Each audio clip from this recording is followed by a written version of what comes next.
1 million AI scientists and Web3 engineers. My name is Sabyasachi, and let's get started with Python in 10-minute series. So in this session, we are going to learn about files, how to input, how to read and write to and from files, what is file input and output.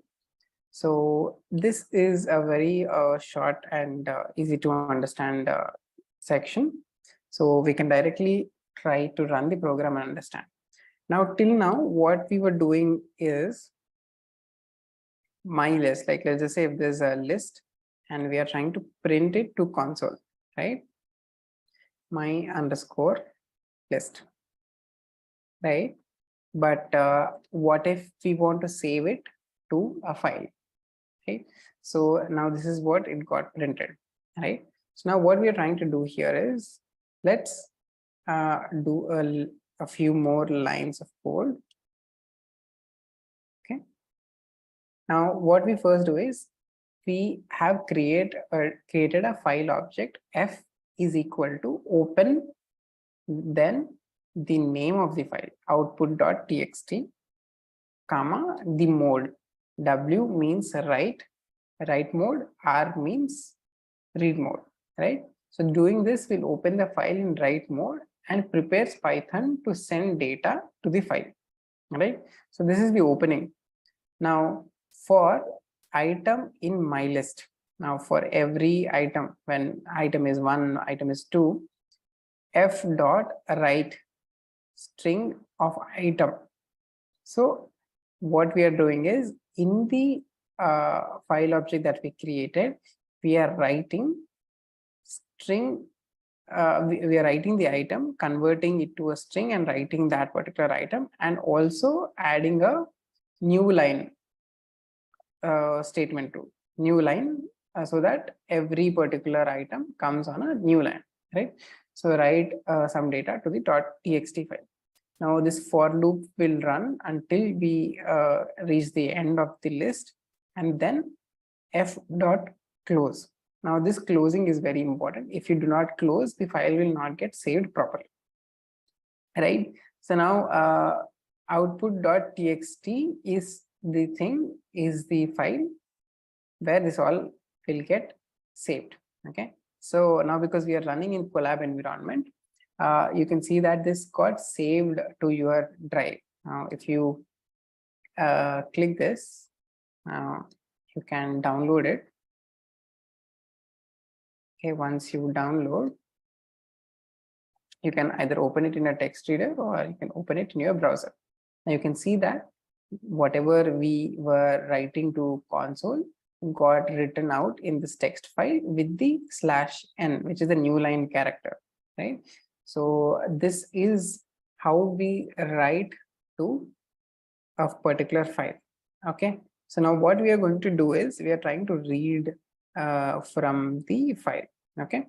So let's try to remove this for now, and we are going to open the file in read mode, and then we are going to print whatever is being read from the file to console, and then close the file again, right? So let me, whatever I've pasted, let me try commenting it. Okay, let's try to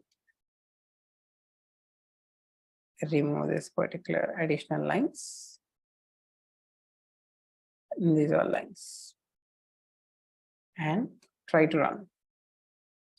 Okay, so whatever was there in the file was read and printed onto the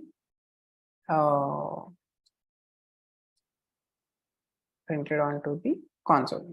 Now let us comment the list also. So you might think that it's getting printed from here, but if you see, it is picking up the data from the file and reading out to the console, right? So now what if at all we want to just read one line at a time, then we have the method dot read line instead of dot read. Okay, so let's try to comment these also, and we are going to open it in read mode again and try to print it to console, right? So now only one got printed. Okay, so if at all you want to print more lines, you can just go ahead and say print another line, right? So it got it printed the second line, right? So in the same way, you can print multiple lines line by line if at all you want to read one after the other, right? So this is the read line method, and many times if the file is not closed, you run into errors. So for that, we use this method f.closed to check if the file is closed or not.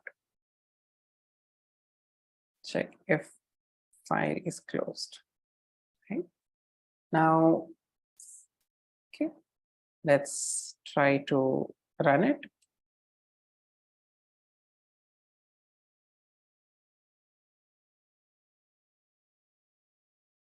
Okay, it says it is true. Let's just say if it is not closed, then what you can do is, if it is not closed, then we are writing a function. If f.closed if it is not closed, then go ahead and f.close. So you can always try to use this function to use this statement to close the files. So you can use this statement to close your files, right? So this was something quick about file input and output. In today's session, we have progressed a little more in our Python learning journey. In fact, this is our last essential lesson for Python. So the link to the free email course, the code snippets, and notes for today's session are in the description. Right? If you like this video, please drop the top 3 learnings in the comment section and do subscribe to the channel. Thank you.